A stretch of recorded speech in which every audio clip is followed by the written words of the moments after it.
Welcome to wizard.com. I'm maths teacher Aditi. We have this question here. Use the figure below given the rhombus MATH and lengths of half diagonals are given in terms of J and K. What is the measure of diagonal MT?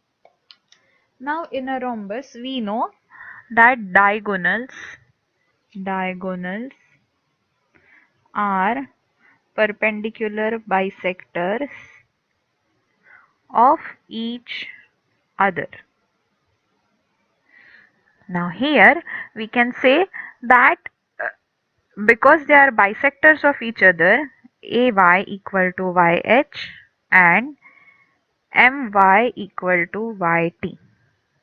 Now using this we can simply equate 3K with 15 giving us value of K as 5.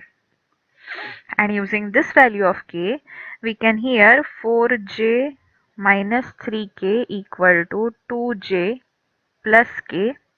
We can use this value of K over here and find value of J. 4J minus 3 into 5 is 15 equal to 2J plus 5. So we get 2J, that is 4J minus 2J equal to 5 plus 15, which is 20. So we get value of J as 10.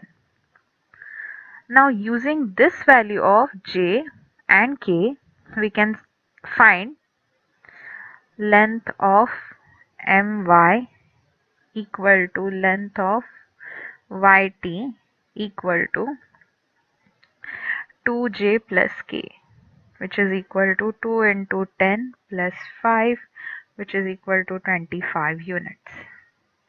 Now since both lengths are equal, length of MT is MY plus YT, which is equal to 2 into MY, which is equal to 2 into 25, which is equal to 50 units.